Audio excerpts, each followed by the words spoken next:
ఇప్పుడు మనం ఈ లోకంలో ఏదైనా పనులు చేస్తూ ఉంటామండి. మనకు అవసరాలు ఉంటాయి కదా, మనకు ఉండటానికి ఇల్లు కావాలి కదా, అవునా అండి? ఉండటానికి ఇల్లు వద్దా?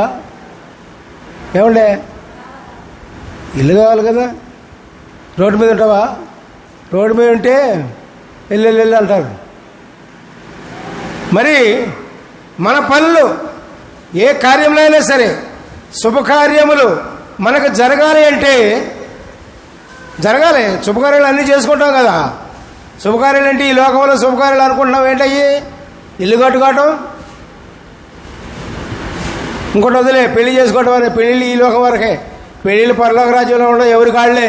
దేవునితో ఐక్యం మొదటమైన అసలైన వివాహం. దేవునికి స్తోత్రం, హల్లెలూయా, ప్రైజ్ ది లార్డ్. వివాహం అన్ని విషయంలో ఘనమైనది అని రాశారే బైబిల్లో. పౌలు గారు చెప్తాడే అన్ని విషయాల్లో వివాహం అంటే ఏ వివాహం అని అనుకుంటున్నారు మీరు? చెప్పండి ఒకసారి. ఏ వివాహం అనుకుంటున్నారు? జనాలందరూ అనుకునేది మరి ఆడవాళ్ళు మగవాళ్ళు పెళ్లి చేసుకోవడం ఘనమైంది అనుకుంటున్నారు. అవునా? అవునా కాదు? చెప్పండి నాకు, అవునా కాదా? ఆడవాళ్ళు మగవాళ్ళు పెళ్లి చేసుకోవటం ఘనమైన కార్యం అనుకుంటున్నారు మీరు. అనుకున్నారా లేదా? చేతులు పైకెత్తలేదు ఒకసారి. ఇటు పైకెత్తలేదే. ఘనమైనది అది కాదు. పెళ్ళి ప్రతివాడు చేసుకుంటాడు. ఒక దుష్టుడు చేసుకుంటాడు, మంచోడు చేసుకుంటాడు, అందరూ చేసుకుంటాడు, పెళ్ళి చేసుకుంటారు. కానీ అసలైన వివాహం ఏది అంటే దేవునితో మారు మనసు పొంది దేవునితో ఐక్యంగా ఉండటమే అసలైన వివాహము.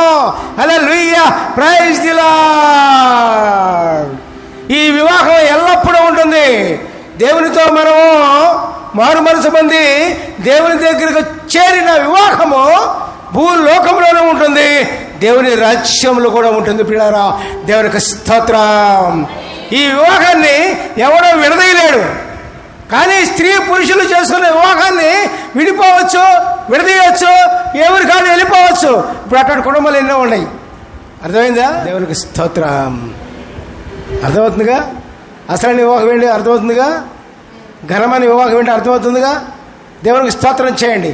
హల్లెలూయా, ప్రైజ్ ది లార్డ్. అదే ఇక్కడ మన త్రోవలు సరళము కావాలి అంటే, మన పనులు అన్నీ కూడా ఏ ఆటంకం లేకుండా జరగాలి అంటే ఏం చేయాలంటున్నారు ఇక్కడ? సామెతల 3వ అధ్యాయము 5-6 వచనాలు చూడండి ఒకసారి. నీ స్వబుద్ధిని ఆధారము చేసుకొనక నీ పూర్ణ హృదయముతో యెహోవా యందు నమ్మకముంచము.